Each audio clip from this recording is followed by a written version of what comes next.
Hello दोस्तों, नमस्ते। अपन पढ़ रहे हैं क्लास 8th की मैथ्स का चैप्टर 8 राशियों की तुलना, जिसकी प्रश्नावली 8.3 अपन पढ़ रहे थे। तो पिछली वाली क्लास में अपन ने प्रश्नावली 8.3 के पहला और दूसरा जो क्वेश्चन था वो अपन ने कर लिया था। आज अपन देखते हैं प्रश्नावली 8.3 का क्वेश्चन नंबर तीसरा। दोस्तों, चैनल को सब्सक्राइब करें तथा बेल आइकन को दबाकर ऑल को सिलेक्ट करें तथा वीडियो को लाइक करें। स्टडी विद पीके जहाँ लिखा हो उस पर आप क्लिक करेंगे तो आपको ये पेज खुलेगा जिसके ऊपर लिखा हुआ है होम वीडियो प्लेलिस्ट। आप प्लेलिस्ट पर जाकर यहाँ जो प्लेलिस्ट बनी हुई है उसमें आप क्लास 8 की मैथ्स के जो चैप्टर हैं घन घनमूल, वर्ग वर्गमूल, चतुर्भुजों को समझना, एक चर वाले रैखिक समीकरण आदि सभी चैप्टर आप पढ़ सकते हैं। इसके अलावा मैंने ये क्लास 8 मैथ्स के नाम से अलग से फोल्डर बना दिया है जिसके द्वारा भी आप अपना मन चाहे चैप्टर पढ़ सकते हैं। क्वेश्चन तो तीसरा नंबर क्वेश्चन क्या है, देखो दोस्तों। तीसरा क्वेश्चन है, फेबिना ने रुपये 12,500 3 वर्ष के लिए 12% वार्षिक दर से साधारण ब्याज पर उधार लिए। यानी फेबिना नाम की एक लड़की है, उसने 12,500 रुपये 3 वर्ष के लिए 12% की दर से साधारण ब्याज की दर से इसने उधार लिए।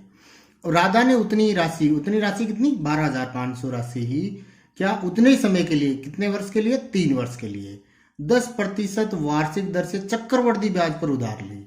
जबकि ब्याज वार्षिक रूप से संयोजित है तो आपको अर्धवार्षिक वाला रूल नहीं लगाना है, यानी समय को डबल और दर का आधा नहीं करना है।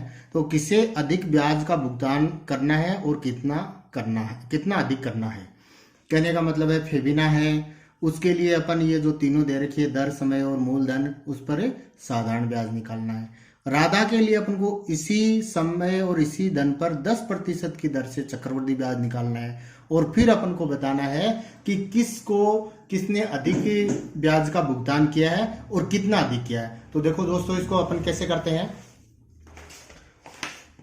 देखो अपन इसको दोनों बराबर भागों में कर लेते हैं। जैसे इधर मैं लिखता हूं फेबिना, इधर अपन क्या करना है फेबिना को करते हैं, फेबिना ने जो राशि उधार ली उसको करते हैं।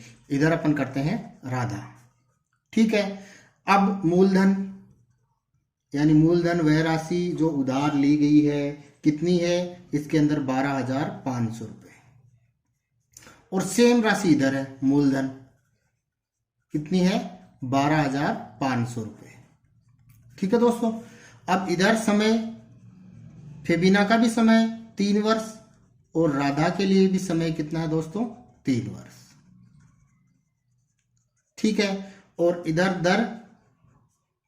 दर कितनी है दोस्तों, फेबिना के लिए 12% दर दे रखी है, जबकि राधा के लिए जो दर दे रखी है वो कितनी दे रखी है 10%। अब क्या करना है, अंतर क्या है इसके अंदर, तो अपन को क्या ज्ञात करना है चक्रवृद्धि ब्याज। सॉरी, फेबिना के अंदर अपन को करना है साधारण ब्याज और राधा के अंदर अपन को क्या ज्ञात करना है चक्रवृद्धि ब्याज। और दोनों ज्ञात करके अपन को बताना है दोस्तों कि किसका ब्याज अधिक है, ठीक है। तो साधारण ब्याज का सूत्र लगाते दोस्तों। इसमें साधारण ब्याज का सूत्र क्या होता है, SI बराबर यानी सिंपल इंटरेस्ट बराबर मूलधन गुणा दर गुणा समय बटा 100। ये सूत्र मैंने आपको पिछली वाली क्लासों में साधारण ब्याज और चक्रवृद्धि ब्याज दोनों के बताए थे।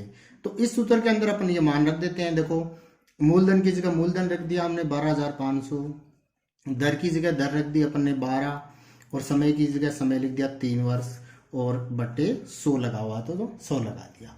अब देखो अपन क्या करेंगे, एक जीरो से एक जीरो कट गई, दूसरी जीरो से दूसरी जीरो कट गई, तो अपने पास क्या बचा दोस्तों 125, 12 और 3, ये बचा अपने पास। नीचे एक बचा है तो एक का भाग अपन देंगे तो वो सेम संख्या ही आएगी, तो एक लिखने की जरूरत नहीं है। अब देखो, अब अपन क्या करते हैं 125, 12 और 3 को गुणा करते हैं। तो पहले छोटे वाला कर लेते हैं, 125 को लिख दिया और 12 को 3 से गुणा किया, कितना आया 36। अब 125 को 36 से गुणा करते हैं तो दोस्तों कितना आएगा, अपने पास आएगा दोस्तों 4,500 रुपए, ठीक है दोस्तों। अब देखते हैं अपन, ये फेबिना का हो गया, अब देखते हैं राधा का। अब देखते हैं दोस्तों राधा के लिए क्या है। राधा के लिए अपन को चक्रवर्ती ब्याज ज्ञात करना है। तो चक्रवर्ती ब्याज का सूत्र लगाएंगे दोस्तों। चक्रवर्ती ब्याज का सूत्र क्या होता है, इसमें तो साधारण ब्याज निकल के आता है, जबकि इस सूत्र के अंदर क्या है कि मिश्र धन निकल के आना है। तो मिश्र धन बराबर क्या होता है दोस्तों, मिश्र धन बराबर मूलधन गुणा 100 प्लस दर बट्टे 100 की घात समय। ठीक है दोस्तों, तो अपन को क्या करना है, इस सूत्र के अंदर मान रखना है। तो देखो मूलधन कितना है 12,500 गुणा 100, दर कितनी है दोस्तों 10%, तो 10 बट्टे 100 की घात समय कितना दोस्तों 3 वर्ष। लगा दिया। अब अपन इसकी कैलकुलेशन करते हैं। तो देखो 100 में 10 जोड़ा कितना है 110, और 110 को कितनी बार 110 बटे 100 को कितनी बार लिखना है 3 बार, क्योंकि घात कितनी हुई है 3। तो मैं यहाँ डायरेक्ट इसको 3 बार ही लिख देता हूँ। ठीक है, अब अपने पास जितने जीरो अपन काट सकते हैं उतने काटते हैं। देखो 1 2 1 2 1 1 1 1 1 1। तो अपने पास क्या बचा देखो दोस्तों, ऊपर बचा 125, 11 3 बार 11 गुणा 11 गुणा 11 बटे में कितना बचा दोस्तों 10 बचा है। ठीक है, अब अपन इसको कैलकुलेट करते हैं। ठीक है दोस्तों, तो इसको कैलकुलेट करेंगे तो देखो 125 का 125, 11 को 11 से गुणा करेंगे 121 गुणा 11 बटे 10, यह तो इजीली हो जाएगा। अब बाकी अपन को क्या करना है, रफ के अंदर कैलकुलेट करना है। तो रफ के अंदर इसका कैलकुलेशन करेंगे तो आंसर आएगा 16,637.50 रुपए। अब देखो दोस्तों ये जो आया वो क्या है दोस्तों, मिश्र धन आया। अपन को क्या ज्ञात करना है, चक्रवर्ती ब्याज। तो देखो चक्रवर्ती ब्याज मैं यहां निकालूं, ब्याज कितना आएगा, चक्रवर्ती ब्याज क्या आएगा दोस्तों, मिश्र धन में से 16,637.50 में से अपन को इसका जो मूलधन है कितना दोस्तों 12,500, ये अपन घटा देते हैं। तो अपने पास चक्रवर्ती ब्याज आ जाएगा। देखो कितना बचेगा 4,137.50, ये अपने पास आ गया चक्रवर्ती ब्याज। अब देखो चक्रवर्ती ब्याज इसका कितना आया, राधा के लिए चक्रवर्ती ब्याज आया दोस्तों 4,137 रुपए 50 पैसे, जबकि फेबिना के लिए ब्याज कितना आया था 4,500 रुपए। तो ज्यादा ब्याज किसने दिया दोस्तों, तो ज्यादा ब्याज किसने दिया, अपन देखते हो 4,500 ज्यादा है 4,137.50 ज्यादा है, 4,500 ज्यादा है। तो अपन क्या करेंगे बता देंगे कि कितना फेबिना ने ब्याज किसने अधिक दिया है, फेबिना ने। तो फेबिना ने अधिक ब्याज का भुगतान किया है, भुगतान किया है। ठीक है, कितना किया है जो घटा देंगे, 4,500 में से अपन घटाएंगे 4,137.50। तो दोस्तों कितना बचेगा देखो 0 5 2 9 362 रुपए 50 पैसे इसने फेबिना ने अधिक चुकाए हैं। ठीक है दोस्तों, तो ये सवाल वैसे बड़ा है लेकिन इजी है। पहले अपन को फेबिना के लिए साधारण ब्याज ज्ञात करना है, राधा के लिए अपन को चक्रवर्ती ब्याज ज्ञात करना है, और जो ज्यादा है उसको बता देना है कि फेबिना ने अधिक दिया है, और कितना अधिक दिया है फेबिना वाले में से राधा का जो ब्याज है वो घटा देंगे तो अपना आंसर आ जाएगा। ठीक है दोस्तों, अब देखो नेक्स्ट क्वेश्चन, चौथा क्वेश्चन देखो, मैंने जमशेद से 12,000 रुपए 2 वर्ष के लिए 6% वार्षिक दर से साधारण ब्याज पर उधार लिए। यानी अपन को मानना है कि अपन ने खुद ने जमशेद नामक व्यक्ति से 12,000 रुपए उधार लिए हैं। कितने वर्ष के लिए, समय कितना है 2 वर्ष, दर कितनी है 6%, और किस से लिए हैं, साधारण ब्याज से उधार लिए हैं। ठीक है, अब आगे क्या कह रहा है, यदि मैंने यही राशि अपन ने यही राशि 6% की दर से चक्रवर्ती ब्याज से उधार ली हुई होती तो मुझे कितनी अतिरिक्त राशि का भुगतान करना पड़ता। यानी अपन को क्या करना है कि पहले तो 12,000 रुपए का 2 वर्ष के लिए 6% की दर से साधारण ब्याज ज्ञात करना है। ठीक है, और ये यही राशि को आपको 6% की दर से 2 वर्ष के लिए फिर चक्रवृद्धि ब्याज ज्ञात करना है। तो इस दोनों में अंतर आएगा, जाहिर सी बात है चक्रवृद्धि ब्याज है वो ज्यादा आएगा, तो ज्यादा आएगा तो उसमें से अपन को बताना है कि कितना वो ब्याज ज्यादा आया है। तो देखो इस क्वेश्चन को करते हैं। देखो सबसे पहले अपन जो दिया हुआ है वो लिखते हैं। सबसे पहले क्या, मूलधन। मूलधन कितना है, 12,000 रुपए, ठीक है दोस्तों। बाद में है समय। समय कितना है, 2 वर्ष, ठीक है दोस्तों। और बाद में दर कितनी है, 6%, ठीक है। ये दोनों चक्रवृद्धि और साधारण ब्याज के लिए एकदम समान कंडीशन है। तो पहले क्या करेंगे अपन, इसी से साधारण ब्याज ज्ञात कर देंगे, साधारण ब्याज का सूत्र लगा के, फिर अपन चक्रवृद्धि ब्याज ज्ञात कर देंगे, चक्रवृद्धि ब्याज का सूत्र लगाकर, ठीक है दोस्तों। तो देखो अपन इसको ज्ञात करते हैं। पहले अपन लगाते हैं किसका, साधारण ब्याज का सूत्र। तो देखो साधारण ब्याज यानी SI या साधारण ब्याज लिख दो, क्या होता है, मूलधन गुणा दर गुणा समय बटे 100। ये सूत्र मैंने आपको याद करवाया था पहले। तो मूलधन कितना है दोस्तों, 12,000 रुपए, गुणा दर कितनी है दोस्तों, 6, और समय कितना है, 2 वर्ष बटे 100, ठीक है। अब देखो 2 जीरो से 2 जीरो कट गई, तो अपने पास क्या बचा, 120 गुणा 6 गुणा 2। अब देखो 120, 6 को 2 से गुणा करना सरल है, तो कितना हो गया, 6 2 को 12। अब देखो 12 को 12 से गुणा करते हैं तो कितना आता है, 144, और 1 जीरो लगा दिया, तो कितना आया, 1,440 रुपए ब्याज आया है, साधारण ब्याज, ठीक है दोस्तों। अब अपन इसी पर करते हैं चक्रवृद्धि ब्याज। तो चक्रवृद्धि ब्याज के अंदर क्या करेंगे, चक्रवृद्धि ब्याज के अंदर अपन चक्रवृद्धि ब्याज का सूत्र लगाएंगे। तो चक्रवृद्धि ब्याज का सूत्र अपने पास होता नहीं है, वो तो डायरेक्ट मिश्रधन का होता है, तो मिश्रधन ज्ञात करेंगे। तो मैं वो सूत्र लगाता हूं चक्रवृद्धि ब्याज वाला, जो मिश्रधन का होता है। मिश्रधन बराबर मूलधन गुणा 100 प्लस दर बटे 100 की घात समय, ठीक है। तो इसके अंदर मूलधन कितना है, वही 12,000 गुणा 100, दर कितनी है दोस्तों, 6 बटे 100, समय कितना है दोस्तों, 2 वर्ष, ठीक है। अब इसको आगे कर देते हैं, कैलकुलेशन इसकी अपन को करनी होगी। 100 में 6 जोड़ा कितना आया, 106 बटा 100, कितनी बार लिखना है, 2 बार, क्योंकि घात 2 लिखी हुई है, ठीक है। अब जीरो जितने काटते हैं उतने काट देते हैं, 1 2 1 2 1 जीरो ये बचा, 1 जीरो ये, तो अपने पास ऊपर बचा दोस्तों 12 गुणा 106 गुणा 106, और नीचे बचा अपने पास 10। अब अपन 12 को 106 से गुणा करेंगे, फिर 106 को 100, फिर जो आएगा उसको 106 से फिर गुणा करेंगे, और फिर 10 का भाग देंगे, तो अपने पास क्या आएगा दोस्तों, कैलकुलेशन अपन रफ में करते हैं। तो अपने पास आएगा दोस्तों 13,483 रुपये 20 पैसे। ये अपने पास आया दोस्तों मिश्रधन। क्या आया है, मिश्रधन। तो अब अपन क्या कर देंगे, चक्रवृद्धि ब्याज ज्ञात कर देंगे। तो देखो चक्रवृद्धि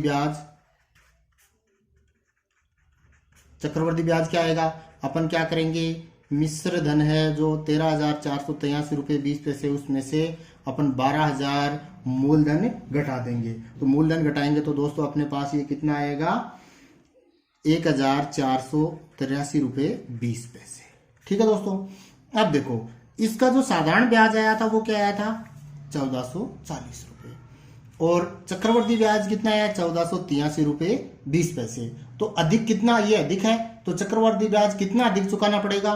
तो अपन लिखेंगे यहां पर वही लैंग्वेज, चक्रवृद्धि ब्याज से अधिक चुकाना होगा। और कितना अधिक चुकाना होगा, अपन क्या करेंगे, चक्रवृद्धि ब्याज जो अपने पास है उसमें से अपन साधारण ब्याज घटा देंगे, तो अपने पास क्या होगा, एक्स्ट्रा जो राशि है वो आ जाएगी। तो देखो कितना है एक्स्ट्रा, 3 4, यानी 43 रुपये 20 पैसे उसको चक्रवृद्धि ब्याज की दर से अधिक चुकाने होंगे। तो ये इसके अंदर पूछा गया था, ठीक है दोस्तों। तो ये अपना हो गया तीसरा क्वेश्चन। चौथा क्वेश्चन अब अपन दोस्तों देखते हैं, पांचवा क्वेश्चन। ये अपना चौथा क्वेश्चन था। पांचवा क्वेश्चन देखो दोस्तों, वासुदेव ने 12% वार्षिक दर पर 60,000 रुपए का निवेश किया, ठीक है। यानी वासुदेव नाम का एक व्यक्ति है, उसने 12% की दर से 60,000 रुपए का निवेश किया। यदि वह ब्याज अर्धवार्षिक संयोजित करता है, यानी ब्याज को कितने संयोजित करना दोस्तों, अर्धवार्षिक। तो आपको मैंने अर्धवार्षिक वाला बताया था, समय को दुगुना करना और दर को आधा करना वाला सूत्र लगाना है। तो ज्ञात कीजिए कि वह 6 महीने के अंत में और 1 वर्ष के अंत में कुल कितनी राशि प्राप्त करेगा। तो कहने का मतलब है ये उसने निवेश किया, मतलब किसी को उधार दिए, ये मानना अपन को। तो कितने रुपए उधार दिए दोस्तों, 60,000। ठीक है, कितनी दर से, 12% की दर से। ठीक है, फिर क्या करना है अपन को, पहले तो अपन 6 महीने के अंदर, 6 महीने के बाद में जो मिश्र धन है वो ज्ञात करना है, और दूसरे सवाल के अंदर, इसी के अंदर 1 वर्ष के अंत में जो मिश्र धन है वो ज्ञात करना है। तो अपन को ज्यादा एक कठिन सवाल नहीं है, वो का वही सवाल है, सिर्फ इसके अंदर 2 आंसर देने हैं। एक तो 6 महीने के अंदर कितना मिश्र धन होगा, और एक वर्ष के अंदर कितना मिश्र धन होगा, ये अपन को बताना है। तो देखो इस क्वेश्चन को करते हैं। सबसे पहले अपन वो लिखते हैं मूलधन, जो अपन को चीजें दे रखी होती है वो सबसे ऊपर लिखते हैं अपन। तो मूलधन कितना है दोस्तों, 60,000 रुपए। दर कितनी है दोस्तों, 12%। ठीक है, अब देखो, अब अपन को क्या करना है, पहले सवाल के अंदर 6 महीने के अंत में, 6 महीने के अंत में मिश्र धन, ये अपन को ज्ञात करना है पहले सवाल के अंदर। 6 महीने के अंत में मिश्र धन, यानी समय कितना रखना है, 6 महीने रखना है। तो इसमें समय कितना आ गया दोस्तों, 6 माह। ठीक है, यानी 6 माह का मतलब क्या हुआ, आधा वर्ष। ये तो आपको पता ही है, 12 वर्ष का 1 महीना, 12 महीने का 1 वर्ष होता है, तो 6 माह का कितना हो गया दोस्तों, आधा वर्ष हो गया। अब देखो, अब आपको इसने दिया है कि ब्याज अर्धवार्षिक संयोजित है, तो आपको लिखना है कि ब्याज अर्धवार्षिक संयोजित है, अतः अर्धवार्षिक वाला जो पिछले वाले सवालों में आपको याद होगा, आपने देखा है तो क्लासें, उसके अंदर अपन को क्या करते हैं, अतः समय को दोस्तों कितना करते हैं, डबल करते हैं। तो ये आधा जो वर्ष है इसको अपन कर देंगे 1 वर्ष। दर है वो दोस्तों आधी करते हैं, यानी समय को दुगुना करते हैं, दर को आधा करते हैं, तो दर कर देते हैं 6%। ये काम आपको ब्याज अर्धवार्षिक संयोजित होने पर ये आपको बीच में करना है। और ज्यादातर परीक्षा के अंदर अर्धवार्षिक वाले ही प्रश्न आते हैं, क्योंकि इसके अंदर अपन थोड़ा सा कठिन होता है, इसलिए बोर्ड परीक्षाओं में ऐसे ही क्वेश्चन दिए जाते हैं। तो आपको ये ध्यान में रखना है।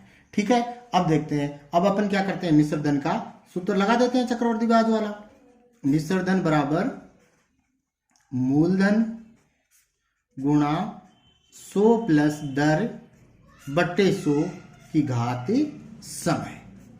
ठीक है, मूलधन कितना है दोस्तों, मूलधन अपने पास है 60,000 रुपए, गुणा 100, दर कितनी है, दर अब ये अर्धवार्षिक संयोजित वाली दर लेनी है, कितनी है, 6, 100 प्लस 6 बट्टे 100 घात समय कितना, 1 वर्ष यानी 1।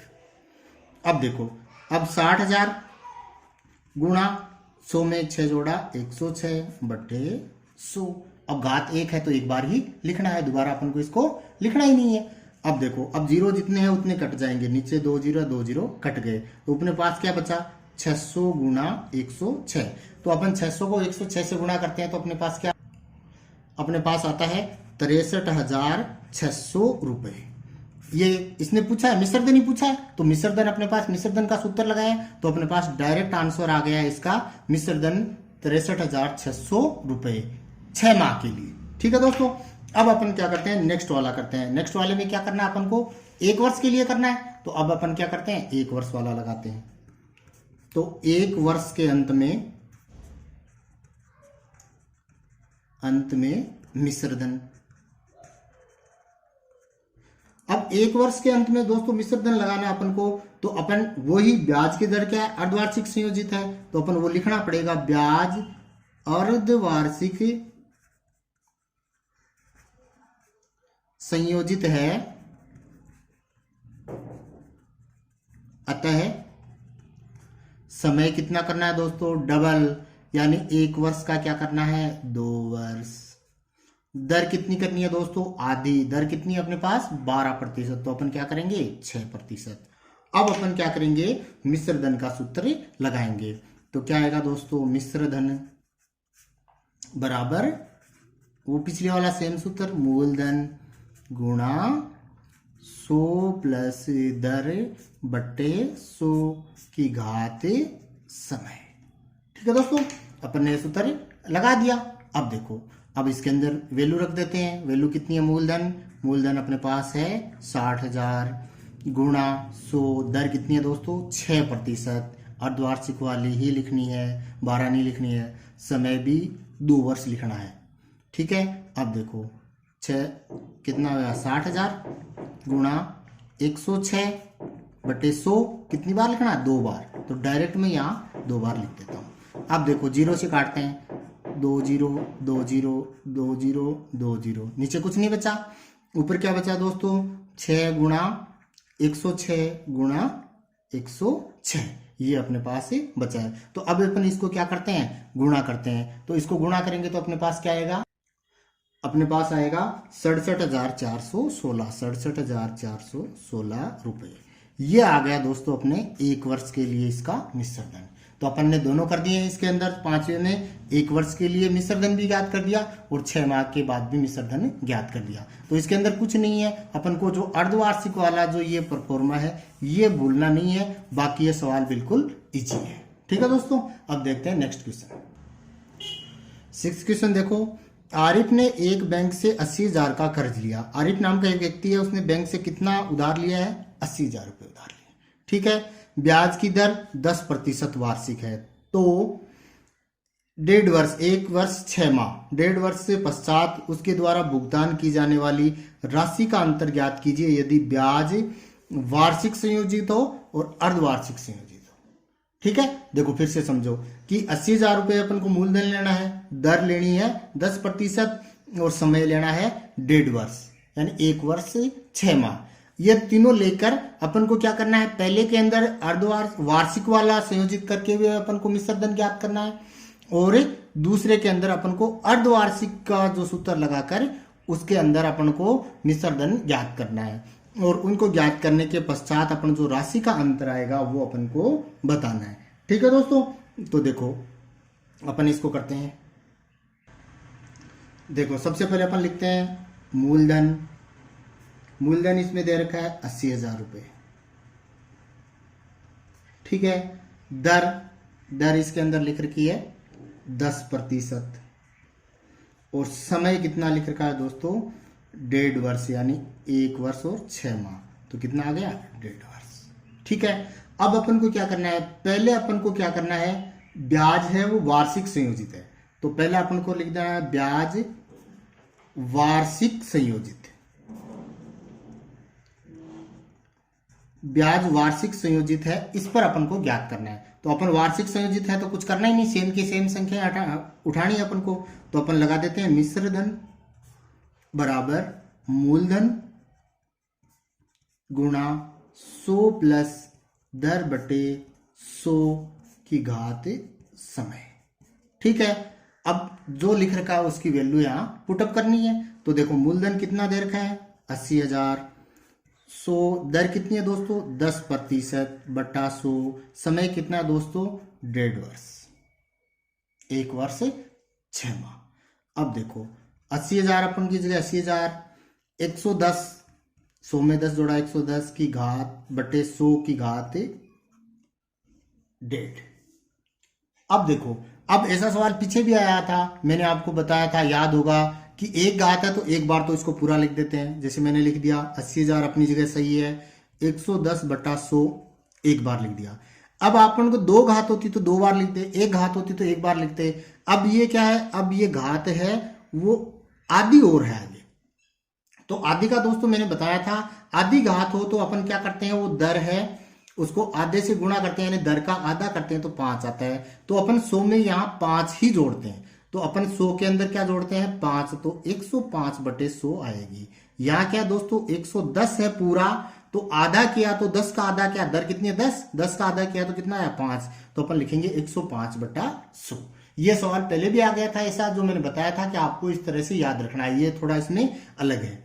अब देखो जीरो कितने हैं? 1 2 1 2 1 2 1 2, यानी 4 जीरो ऊपर 4 जीरो नीचे, पूरा कंप्लीट कट गया। तो अपने पास बचा क्या? 8 गुणा 110 गुणा 105। अब इसको गुणा करते हैं तो अपने पास आता है 92,400 रुपये। अब ये पहले का आंसर आ गया अपने पास। पहले का मिश्र धन कितना है वार्षिक संयोजित करते हुए 92,400 रुपये। अब अपन क्या करते हैं, अब अपन सेकंड नंबर पर दे रखा उसको करते हैं। क्या करना अपन को सेकंड नंबर पर ब्याज को क्या करना है, अर्धवार्षिक संयोजित करना है। तो देखो अर्धवार्षिक संयोजित में देखो यहां लिखेंगे ब्याज अर्धवार्षिक संयोजित। ब्याज अर्धवार्षिक संयोजित होता है तो दोस्तों अपन क्या करते हैं, समय को क्या करते हैं, डबल करते हैं। तो समय अपने पास कितना है 1.5 वर्ष, 1.5 का डबल कितना होता है 3, तो समय हो जाएगा 3 वर्ष। ठीक है। दर है दोस्तों वो आधी हो जाएगी। दर पहले अपनी कितनी है 10%, तो कितनी आ जाएगी 5%। ये इतना काम करने के बाद में अपन को सेम सूत्र के अंदर वैल्यू रखनी है। तो क्या होगा मिश्र धन, सूत्र आपको हर बार लिखना होगा। ऐसे नहीं कि आप सूत्र लिखे बिना ही आगे चले जाएं। सूत्र आपको हर बार लिखेगा। क्यों, क्योंकि बोर्ड परीक्षा के अंदर तो एक ही सवाल आने वाला है, तो एक सवाल में आपको एक बार तो लिखना ही है। तो इस तरह से अपन को होमवर्क में आदत डालनी है कि हर सूत्र को अपन हर सवाल के अंदर अपन जो भी सूत्र लिख रहा है उसको बार बार लिखें। तो मूलधन कितना दोस्तों 80,000। 100 दर कितनी है दोस्तों 5/100, घात कितनी है 3 वर्ष समय। तो लिख दें 80,000 गुणा 100 के अंदर 5 जोड़ा 105/100, कितनी बार 3 बार, घात कितनी है 3, तो 105/100, 105/100 3 बार लिख दिया। जीरो कितनी है ऊपर 4 जीरो हैं, तो नीचे वाली 4 जीरो से 4 जीरो कट गई, ये 100 बच गया। तो ऊपर क्या बचा 8 गुणा 105 3 बार, ठीक है, और नीचे बचा 100। इसको अपन कैलकुलेट करते हैं रफ में, तो अपने पास आता है 92,610 रुपए। ठीक है दोस्तों, तो ये आ गया अपने पास अर्धवार्षिक संयोजित और ये अपने पास आ गया वार्षिक संयोजित वाला। तो अब इसके अंदर उसने पूछा है कि अंतर ज्ञात करना है। ठीक है, तो दोनों राशियों का अंतर, यहां क्या लिखेंगे अपन, दोनों राशियों का अंतर, दोनों राशियों का उसने अंतर पूछा, जो राशियों का अंतर, अंतर यानी कौन सी अधिक है। तो अपने पास जो बड़े वाली है कितनी 92,610 और ये 92,400, तो अपने पास 92,610 अधिक है, उसमें से अपन 92,400 घटा देंगे। तो दोस्तों अपने पास क्या आएगा 210 रुपए का अंतर इसके अंदर आएगा। ये अपना आंसर आ जाएगा। ठीक है दोस्तों, एकदम इजी है। अब देखते हैं नेक्स्ट क्वेश्चन। 7वां क्वेश्चन देखो, मारिया ने किसी व्यापार में 8,000 रुपए का निवेश किया, यानी मूलधन अपने पास कितना रहेगा 8,000 रुपए रहेगा। उसे 5% वार्षिक दर से चक्रवृद्धि ब्याज का भुगतान किया जाएगा, यानी उसने मूलधन जो 8,000 रुपए दिया है वो निवेश किया है, उस पर उसको 5% की दर से चक्रवृद्धि ब्याज का भुगतान किया जाएगा यदि ब्याज वार्षिक रूप से संयोजित है। यानी अपन को अर्धवार्षिक वाला सूत्र नहीं लगाना है, अपन को डायरेक्ट आगे करना है। तो अब ज्ञात क्या करना है, 2 वर्ष के अंत में उसके नाम जमा राशि, यानी 2 वर्ष के अंत में उसके नाम जमा राशि, जमा राशि यानी टोटल, यानी उसका मूलधन और उसके जो चक्रवृद्धि ब्याज है, यानी इसके अंदर अपन को 2 वर्ष के अंदर क्या ज्ञात करना है, 2 वर्ष के मिश्र धन ज्ञात करना है और तीसरे वर्ष का ब्याज ज्ञात करना है। ठीक है, ब्याज सिर्फ और सिर्फ तीसरे वर्ष का करना है दोस्तों, याद रखना है। 3 वर्षों का ब्याज नहीं लिखा इसने, इसमें थोड़ा ध्यान रखना कि तीसरे वर्ष का ब्याज ज्ञात करना है, यानी 2 वर्ष के बाद में जो तीसरे वर्ष ब्याज होगा वो ज्ञात करना है। तो अपन क्या करेंगे, पहले सवाल के अंदर 2 वर्ष के बाद जो मिश्र धन आएगा वो ज्ञात कर देंगे। वो मिश्र धन क्या होगा, तीसरे वर्ष के लिए मूलधन हो जाएगा, तो उसको लगाकर अपन तीसरे वर्ष का ब्याज ज्ञात करेंगे। तो देखो अपन इसको कैसे करते हैं। सबसे पहले अपन लिखते हैं जो इसके अंदर दे रखा है। सबसे पहले अपन क्या लिखते हैं, मूलधन। मूलधन अपने पास कितना है दोस्तों 8,000 रुपए। ठीक है दोस्तों, दर इसने दे रखी है 5%। ठीक है, अब दे रखा, अब क्या करना है, अब अपन को पहला सवाल करना है 2 वर्ष के अंत में, यानी समय 2 वर्ष अंत में कुल राशि यानी मिश्र धन, ये ज्ञात करना है। तो मिश्र धन का सूत्र लगा देते हैं। मिश्र धन का सूत्र डायरेक्ट लगा देंगे, अर्धवार्षिक का कोई झंझट ही नहीं है क्योंकि इसने लिखा है वार्षिक संयोजित। तो मिश्र धन बराबर क्या आएगा दोस्तों, मूलधन गुणा 100 प्लस दर बट्टे 100 की घात समय। लगा दो इसके अंदर वैल्यू पुटअप कर दो, मूलधन की जगह मूलधन लिख दिया। 100 दर कितनी है दोस्तों 5, तो 5 लिख दी, और समय कितना है 2 वर्ष, तो 2 वर्ष के लिए 2 लगा देते हैं।